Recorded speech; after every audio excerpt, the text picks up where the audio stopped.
मनोरंजन के लिए कह लो, उसके कुछ भी कह लो, जब उसने संसार बनाने की बात सोची तो उसने आकाश, आग, धरती आदि ये सब बनाने के बाद जीवों की जब रचना की तो कीड़ा मकोड़ा, पशु पक्षी तमाम तरह के शरीर बनाए, लाखों तरह के शरीर बनाए, लाखों के तरह के शरीर बना बना करके जीवों को इसके अंदर डाला। क्यों समझ लो, सरल का सरल करके सुनाने की कोशिश करते, फिर भी मन आप लगाएंगे तब बात बदले पड़ेगी। और अभी थोड़ा बात ही रख रहे हैं, पीछे कथा सुनाने का मन है, धीरज आप लोग बनाए रखेंगे। तो नाना प्रकार के शरीरों को बना करके जीवों को दिया। जीवों को जब ये शरीर मिले तो इन शरीरों से जीवों को संतोष न हुआ। जीव पशु बना, पक्षी बना, मछली बना, मगर बना, जितने तमाम स्त्री पुरुषों के अलावा जितने जीव हैं, इन सभी शरीरों को प्राप्त किया, पर संतोष न हुआ। संतोष क्यों न हुआ? वो इसलिए नहीं हुआ क्योंकि जीवों की जो मांग है सुख की या रस की, वो बहुत बड़ी। आप जितने बैठे हो कोई थोड़ा सुख नहीं चाहे, सबकी अभिलाषा क्या है? बहुत बड़ा सुख। पर जो इसे शरीर दिया परमात्मा ने, उन शरीरों की शक्ति थोड़ी थी, सीमित थी, उनकी गतिमति सीमित थी। जीवों ने सोचा इन शरीरों को पा करके तो हम मन की कर नहीं सकते, जो हम चाहे वो कर नहीं सकते। इसलिए मानो कुछ दिन के पश्चात जीवों ने भगवान से प्रार्थना की और कहा, हे दयामय, हमें आप कृपा करके ऐसा शरीर दो जिस शरीर को पाकर हम जो चाहे तो कर डालें और जहां चाहे तहां चले जाएं। इतनी सामर्थ्य, इतनी शक्ति हमारे उस शरीर में रहे। भगवान ने कहा, जीवो तुम घबराओ मत, हम तुमको देंगे। इसलिए देखो, कोई चुम मत करना, हम बता दें, हमारे कान में आवाज ना आए या तो उठ भले जाना बच्चियां। बेकार के लिए पाप मत कमाओ। कुछ कबीरदास जी ने कहा ना, कबीरा हरि की बात में बात चलावे और ते अपराधी जीव को तीन लोग नहीं ठोर। क्या कहें व्यवस्था वाले भाइयों, कल से बिल्कुल ध्यान रखें, बच्चों को कहीं आगे मत बैठने देना। ये बेकार के लिए बीच में बिखन बने, ये चूचा बिना के रहते नहीं। हम भाइयों बाहर बड़ी बड़ी सभा, तभी बात का कंट्रोल बहुत रखना चाहते। तो हमें कह रहे थे, तो कुछ दिन के बाद भगवान ने जीव को जब मनुष्य शरीर दिया, स्त्री का शरीर दिया, इन शरीरों को प्राप्त करके जीव भूला न समय। मन में बड़ी खुशी हुई इस बात की, यहाँ अब जो शरीर मिला है इसे पाकर के हम जो चाहेंगे सो कर सकते हैं। बड़ी मौज आई मन में। परंतु जो ये खुशी मनाने लगा, उसी समय परमात्मा ने इसे एक संकेत दिया। वो जीव याद रख, जब तेरे को हमने सबसे बढ़िया शरीर दिया है तो याद ये भी रख, इसके द्वारा सबसे बढ़िया ही काम करने, तभी अक्लमंदी है। इस शरीर को, बढ़िया शरीर को पाकर, और यदि तू वही घटिया काम करता है, कुकर शुकर पशु वाले, तो इस शरीर का घोर दुरुपयोग। आप स्वयं बताओ, जो काम गधा, कुकर, शुकर ये सब करते हैं, वही यदि हम आप करते रहे तो हमारे आप को शरीर प्राप्त करने की विशेषता क्या हुई? खुद ध्यान दो भाइयों। अरे भाई, छोरा छोरी पैदा करना, खाना पीना, जितने ये तो ऐश आराम वो भी सब करते हैं। बल्कि पशुओं में तो देखो तो आपसे और ज्यादा ही मिलेगा। सुअर आदि के देखो, बच्चा पैदा होते शायद 8-8, 10-10, 12-12। उनकी पलटन देखो, कुत्तों में देख लो, बकरा भेड़, इन सब में देख लो। यदि इन्हीं कामों को हम इस मनो शरीर में करें, भगवान ने कहा वो जीव एक घोर इसका दुरुपयोग। खूब ध्यान दीजिएगा बात पर। देखो, भगवान ने जो शरीर दिया सबसे बढ़िया, ये घटिया सुख लेने के लिए नहीं दिया। घटिया सुख जब तक लोगे तब तक सुख पाने की वासना, सुख पाने की इच्छा आपकी बनी रहेगी। उस इच्छा के लिए आप मरोगे। इस शरीर को जब दिया है बढ़िया, भगवान ने किस लिए? इस शरीर के द्वारा बहुत बड़ा सुख लो। हम सुख लेने के लिए मना नहीं करते, फर्क केवल इतना ही है, हम कहते थोड़ा वाला सुख मत लो। जो अभी क्षण है अगले क्षण खत्म, ऐसा सुख मत लो। ऐसा सुख लो जिसके पाने के बाद ये कह दो कि अब कुछ पाने की रुचि नहीं, अब धाप गए, तृप्त हो गए, अब कुछ नहीं चाहिए, तब तो समझो पाया। भगवान श्याम सुंदर ने गीता में अर्जुन से क्या कहा, यह लब्ध्वा च परम लाभम मन्यते मन्यते नाधिकम तथा। अर्जुन, जिस आनंद को, सुख को प्राप्त करके ये वहम निकल जाता है कि संसार में कहीं कोई सुख बाकी है, कुछ बाकी रहे। क्यों? सब के सब थर्ड क्लास के नारकी सुख जो प्रतीत होते हैं, एक कारण और है भाइयों, और ध्यान दें आप, वो ये दुनिया के जो भी आप सुख लेते हो, क्या कोई हाथ उठा के बता सकते हो कोई ऐसा सुख है जिसकी ओट में दुख न हो? कहो भाई, आप सब विचार करना इन बातों को। भैया हम आप अपने जीवन से लगा सटा के देखें, कोई सुख दुनिया का बता दो जिसकी ओट में दुख न हो, कोई बताओ। इसलिए दुनिया के सुखों के द्वारा कभी शांति मिलने वाली नहीं। एक कारण और बताएं, आप जो कुछ चाहते हो वो दुनिया के सुखों से नहीं मिल सकता। उल्टी चीजें देंगे, जो आप चाहते नहीं हो वो चीजें देंगे भोग। जितने भोग है ना, इसलिए संतों ने बताया, देखो आप जितने बैठे हो सब के सब बलवान बनना पसंद करते हो कि नहीं? किसी के मन में कमजोर बनने की है क्या? चाहे माई हो चाहे भाई हो, सब बलवान बनना चाहते हो। पर दुनिया का कोई भोग बता दो जो आपको कमजोर न बनाता हो। बात तो समझ में आती भाइयों? कोई भोग बता दो जो आपको कमजोर न बनाता हो। मन में है बलवान बनने की, भोग बनाता है कमजोर, तो कभी पटरी बैठेगी जिंदगी भर। तो आप या तो वो बलवान बनने की इच्छा छोड़ दो, उस पर आपके बाप दादों का हक नहीं है, वो आपके स्वरूप की मांग है। भीतर से जिसके आप अंश हो, जिस परमात्मा के, वो स्वरूप है ही बलवान। चूंकि हम इस हार मांस को अपना शरीर मानते हैं ना, इसलिए सारी खुराफातें पैदा होती। नहीं तो वो बलवान है माँ, उसके समान कोई बलवान नहीं। तो दुनिया का कोई भोग ऐसा नहीं है जो आपको कमजोर न बनाए। भोगते रहो, मरते दम तक वो इच्छा बनी रहेगी। जितने बैठे हो, देखो भाई क्यों इस बच्चे को लेके बैठे, जाओ तो हटाओ तो यहाँ, इसको हटाओ तो।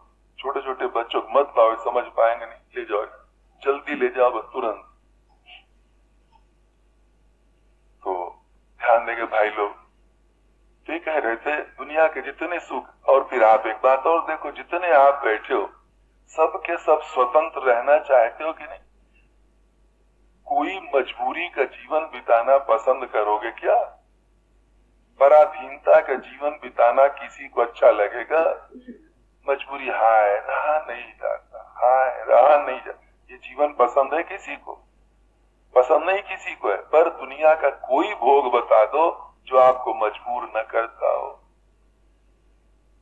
बड़ी बात तो जाने दो, छोटे छोटे भोग ले लो। आप में से कई भाई होंगे बीड़ी सिगरेट तंबाकू पीने वाले, बताओ जरा जरा चीज बीड़ी खत्म हो जाए, चाहना तो आपकी हम स्वतंत्र बने।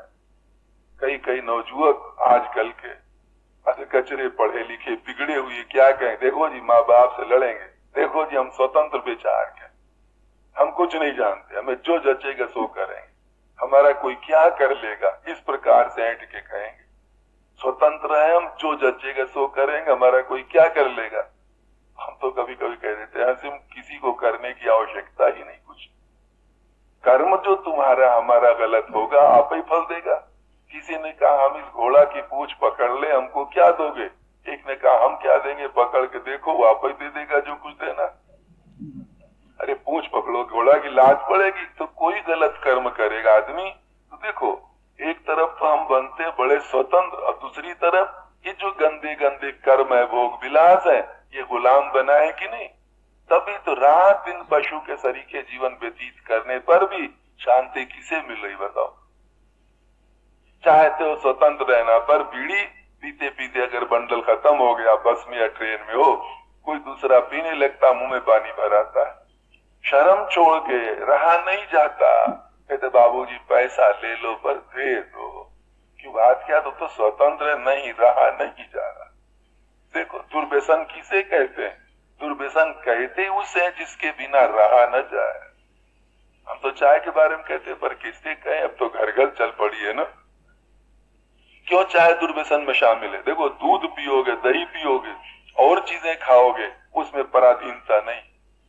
भाई दूध आज नहीं मिला तो कोई बात नहीं, चलो दही मिल गया, दही न भी मिला तो कोई बात नहीं, पर चाय वालों से पूछो, कई तो जब तक बन न जाए तब तक बिस्तर नहीं छोड़ते घर में, और कई बिस्तर छोड़ भी देंगे और नहीं मिली क्या कहें, सिर दर्द हो रहा, जल्दी करो चाय। देख लो ये क्यों गंदा माना जाता है? इसीलिए चूंकि इसके बिना रह नहीं सकते। और कोई चीज जलपान करते हो तो गुजिया नहीं तो चलो ये सही, बूंदी नहीं तो पेड़ा सही, ये नहीं तो मूंगफली सही, नहीं तो चना सही, नहीं लाई सही, उसमें कोई है पराधीनता? इसके बिना रहा नहीं जाता। पर चाय तो चाय ही चाहिए।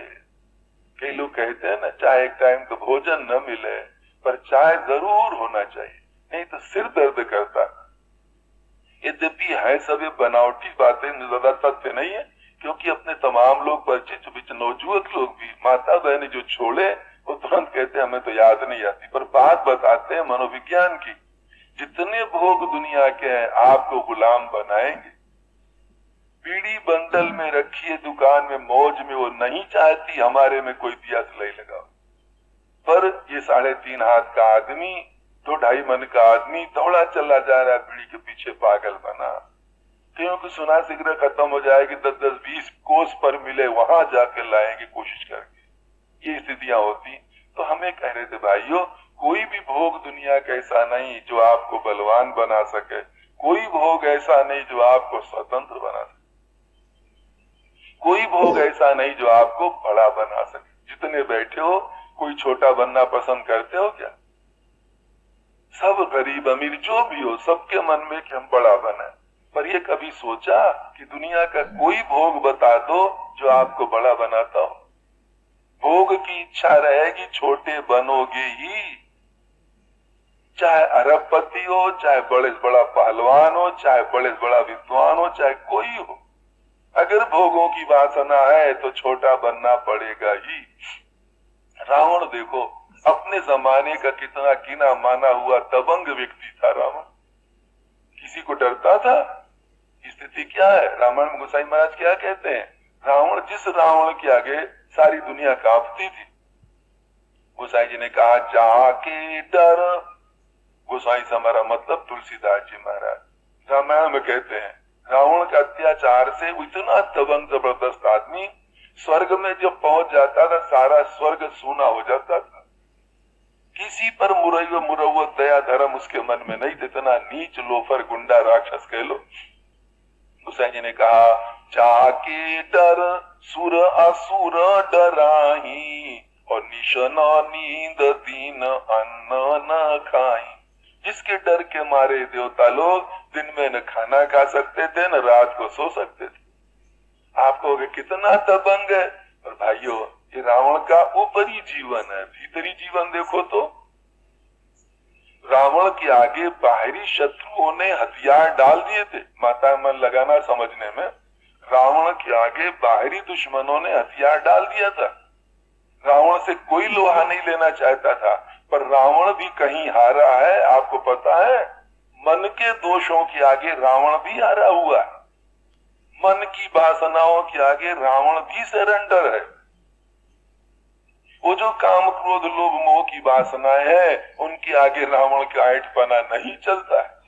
रावण का भाई विभीषण हाथ जोड़कर पैर पकड़ कर समझाता है, भैया भाई भाई स्नेह की रक्षा करो, हम भीख मांग रहे, भीख मांगने में हमें दे दो। सीता जी राम को वापस कर दो, साक्षात परमात्मा है, क्यों अपने कुल का खानदान का सत्यानाश कराना चाहते? हाथ जोड़ करके प्रार्थना करता विभीषण, इस पर तो रावण लात मार करके निकाल देता, निकल जा। इतना ऐठबाज है देखने में। पर दूसरी तरफ देखो रावण का जीवन कितना काला है। उसकी पत्नी मंदोदरी रावण को गाली तक देती, पर पट्टा छू नहीं करता। ये किसकी महिमा? नौजोकों को देख लो, माँ बाप कुछ कह दे तो लड़ने को तैयार, और लुगाई घर में 2 जूता भी लगा दे तब भी कुछ नहीं बोलेगा। ये किस चीज की महिमा? ये बताओ किस चीज की बात है, किसके आगे वो सरेंडर पड़ा, बुराई के आगे। रावण को मंदोदरी ने कितना खरा खरा रामायण में कहा है। भाई विभीषण तो डर डर के हाथ जोड़ता था, पर उसकी पत्नी बेचारी दुखित हो गई उसके अत्याचारों को देख के। हाँ क्या कहें, ये अपना जीवन बर्बाद करने वाले। दुखित होकर कहती है कि बाण प्रताप जान मारी जा, तासु कहा नहीं माने हूँ नीचा।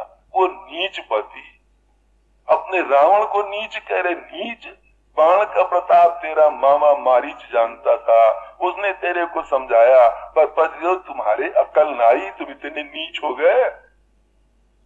रावण वहां गाली तक भी देता मंदोदरी को ना, जो जचे सो कर ले, जो जचे सो कर। ये क्या है, ये रावण के वासना की महिमा देखो। इसलिए भाइयों, जब तक जीवन में पवित्रता नहीं लाओगे, वही पशु वाले गंदे कर्मों में लगे रहोगे, तब तक तो शांति कभी मिलने वाली नहीं। ये जो नहीं मिल रही अभी तक, इसके में कोई और हवा नहीं छिपा हुआ, केवल आपके मन की जो गंदी वासनाएं हैं, तो वही हमारे आप को तंग करके बर्बाद करती। वो न रहे तो फिर सारा काम बनाते। देखो हंसी की बात याद आई, थोड़ा मन लगाइएगा। एक जगह कहीं कथा हो रही थी, कथावाचक ने सुनाया, भाई जिनके घर की ये दशा हो कि लुगाई के बिना कहे में रहकर हम घर में सुख से नहीं रह सकते। ध्यान दीजिएगा, जिनके घर की, जिन लोगों की ये हालत हो कि भाई लुगाई के कहे में रह करके ही हम घर में सुख से रह सकते, अगर उसके कहे में न चले तो हम घर में सुख से नहीं रहें। तो जिनकी हालत हो वो तो इधर की दरी पर बैठे, और जिनकी ये हालत हो कि बिना लुगाई के चक्कर में रहे भी हम घर में मौज में रह लेंगे, वो इधर की दरी पर बैठे। जो वक्ता ने सुनाया, धीरे धीरे सब इधर से उठ करके इधर आ गए। क्यों, सोच ले भाई हम तो मजबूर, उसके बिना उसमें तो हम हो ही नहीं सकते, उसी चक्कर में रहना पड़ेगा। धीरे धीरे सब आकर के इधर बैठ गए। ध्यान दीजिएगा, एक नौजुवक बिल्कुल सामने ऐसे तना बैठा था। जब सब सत्संगी उधर चले गए, उसने सोचा इसने तो हम सबों का माजना बिगाड़ दिया, हम ही सब इतने गिरे हुए, इसमें कौन बड़ा भारी गुण है, कौन बड़ा भारी त्याग है जो ये बैठा है आगे कि लुगाई के कहे में न रहे, घर में सुख से रह ले, इसमें कौन विशेषता, कौन योग्यता। दो चार लोगों ने जाके कान में पूछा, क्यों, तेरे में कौन गुण है कि तू लुगाई के चक्कर में बिना रहे घर में मौज में रह ले। कहता हट जाओ, बात मत करो, तुमको पता है हमारी लुगाई ने कहा था कथा में जाना सामने सीधे बैठना। अर्थ समझे कि नहीं आप लोग समझे थे लुगाई के पाश से ये मुक्त है, और वो पट्टा कट्टर भगत निकला लुगाई का। तो हमारे कहने का मतलब भाइयों, आज जो जीवन बर्बाद हो रहे हैं, समझे कि नहीं, जो कोई मौज नहीं, खुशी नहीं, प्रसन्नता नहीं, वो क्यों, और कुछ नहीं है, कोई बाहर का हुआ भूत प्रेत नहीं, जो मन की बुराइयां हैं, इन पर जब तक कंट्रोल नहीं होगा तब तक जीवन में सुख और मौज आने वाली नहीं आने वाली। इसलिए भगवान ने संकेत दिया, वो जीव जब तेरे को शरीर हमने बढ़िया दिया है, फिर उस बात पर आ पाए, तो इस बढ़िया शरीर के द्वारा बढ़िया, बड़े से बड़ा सुख तू ले, ऐसा सुख ले ले जिसको लेने के बाद कोई सुख लेने के मन में न रहे। अच्छा दुनिया का भैया कोई सुख बताओ आप लोग ऐसा जिसको लेने के बाद दूसरे सुख का मन न करे। कोई सुख बताओ हमें, है आपकी समझ में, जिसको ले लो और फिर कह दो अब लेना मन नहीं करता।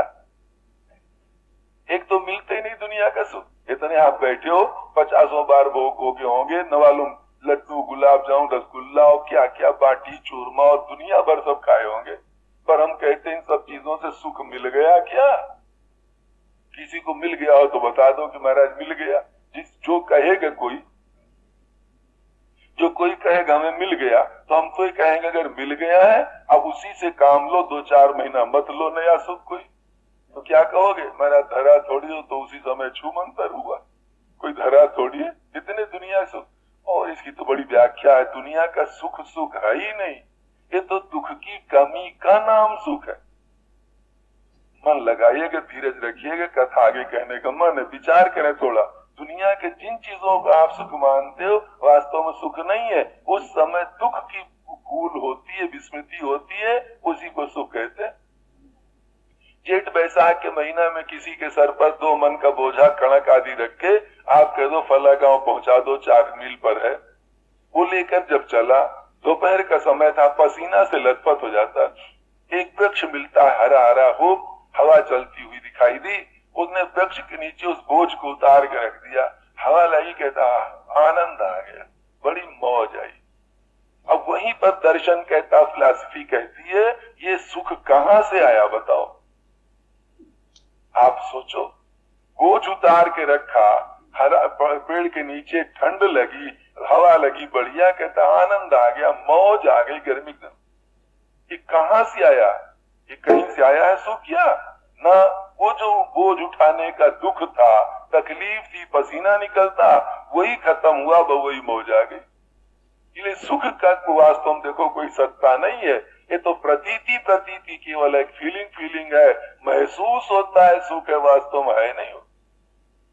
तो भगवान ने कहा जब तेरे को हम सबसे बढ़िया शरीर दे रहे हैं, तो सबसे बढ़िया काम करके सबसे बड़ा सुख तू ले ले। और सबसे बड़ा सुख कौन है? सबसे बड़ा सुख है परमात्मा की तरफ चलना, उसे प्राप्त करना, उसके चरणों में भक्ति होना, प्रेम का हो जाना। इसलिए जो उच्च कोटि के संत महापुरुष हुए हैं जिन जिन प्रांतों में, उन सबके जीवन को देखो। गोस्वामी तुलसीदास जी महाराज से पूछो कि महाराज कुछ चाहिए? कहते ना, आप कुछ नहीं चाहिए, परम शांति परम मौज मिल गई, जाकी कृपा लवलेश थे। गोसाई जी ने कहा ना, जाकी कृपा लवलेश थे, मति मंद तुलसीदास हो, जाकी कृपा लवलेश थे। इस प्रभु राम की जरा सी कृपा के फल स्वरूप पायो परम विश्राम, राम समान प्रभु नाही कहूं। परम विश्राम मिल गया, कुछ न चाहिए। वो आता ना, जिस समय दशरथ जी के पास जनकपुर से दूत आए, भगवान राम ने धनुष तोड़ दिया। वहां जनक जी ने बड़ी लंबी चौड़ी पत्रिका लिख करके भेजी दूतों के साथ। दूत जब आए दशरथ जी के पास, दशरथ जी ने पत्रिका पढ़ी, बहुत गदगद होते हैं, दूतों को बुला लिया। कई महीना हो गए, आज बच्चों का समाचार मिला। वो पूछते हैं दूतों से, उन्होंने कहा भैया कहूं कुशल दो बारे, और तुमनी के निज नयन निहारे। भैया बताओ, तुमने हमारे बच्चों को देखा है, कुशल पूर्वक तो है ना? पहचानो तुम कहूं सुभावु, और प्रेम विवश पुनि पुनि कहराऊ। तुमने हमारे बच्चों का पहचाना हो तो बताओ कैसे है? अब दूत मन में हंसते कि देखो कहाँ तो वो परमात्मा, सारा संसार उन पर लुब्ध, और कहा ये उनके जो पाप बने हैं लीला जगत में, ये क्या कह रहे, तुमने पहचाना हो तो बताओ। उन दूतों ने क्या किया? उन दूतों ने जो जवाब दिया उसमें कितना दर्शन भरा है। वो कहते हैं ना कि आंखें जो है, ये जो सुंदरता की भूखी है ना, इसमें भी एक विज्ञान है। अगर संसार में कोई सुंदर तत्व न होता तो आंखों को सुंदरता की भूख न होती। है कहीं, पर जहां है वहां हम नहीं ढूंढते हैं, जहां नहीं है वहां ढूंढते हैं। इसका फल ये निकलता है जो अपने पास है उससे भी हाथ धो बैठते। सुंदरता कहाँ है? जीव के उस विशुद्ध सच्चिदानंद स्वरूप ने या परमात्मा के स्वरूप ने। भूख वहां की है, पर हम तो टोलते हैं हाड़ मांस में, चमड़ा में, यहाँ धरा कहाँ है? अरे शरीर हम लोगों के क्या है? शरीर तो सच पूछो तो टट्टी बनाने की फैक्ट्री है। रात को मालपुआ खा लो, चाहे तस्मई खा लो, चाहे इतर डाल के, चाहे केवड़ा डाल के, जो गुलाब जल डाल के, और सुबह ये क्या निकालेगा? अगर ये शुद्ध होता तो कम से कम, हम तो अगर सरिया फैक्ट्री, लोहे की तमाम फैक्ट्री फिर इससे शुद्ध है, हम देखें नहीं। और ये जो निकालता है प्रातः का, वो कहते कैसी चीज निकालता, तो है क्या? टट्टी की फैक्ट्री। इसमें सुंदरता धरी कहाँ? फिर भी जो सुंदरता की भूख है वो बताती है कोई सुंदर तत्व है, वो है परमात्मा। जब तक उस पर दृष्टि नहीं पड़ेगी, उससे नहीं समझेगा देखेगा जीव, तब तक आंखों की भूख बुझने वाली नहीं। वो दोनों दूत कहते हैं, भूप देखी तव बालक दो, अब न आखी तर आवत को। राजन, तुम्हारे दोनों बच्चों को जब से देखा अब आंख में दुनिया हमें नहीं चलती। मीरा जी का ब्याह माँ बाप ने जबरदस्ती कर दिया, रुचि नहीं थी। ससुराल जाने की तैयारी हो रही है, चित्तौड़ जाने की तैयारी हो रही। मीरा जी से सखियां आदि पूछती, माँ पूछती है बेटी तेरे को अब जाना है, ये है वो है। मीरा जी कहती माँ हम किस लिए जाए, जिन बातों के लिए छोरियां जाती ससुराल वो हमारी रुचि है ही नहीं, तो हम किस लिए जाए। मीरा जी के त्याग की भावना वहां देखो। मीरा जी ने क्या कहा, मैं तो सासरिए नहीं जाऊं हे माए, मारो मान लाग्यो फकीरी ने। मां हमारा मन तो फकीरी में लगा, हम नहीं वाया, किस लिए वहां जाना। लंबा पद है, उसमें मीरा जी से पूछो दुनिया का कोई ऐश आराम अच्छा लगता है। कहती माँ हमको कुछ नहीं चला, इनमें कोई स्वाद है ही नहीं कुछ। कपड़ा लत्ता सब तज दीना में, तो अच्छी अच्छी साड़ी चूंदर ये सब कहना पहनना सब छोड़ दिया।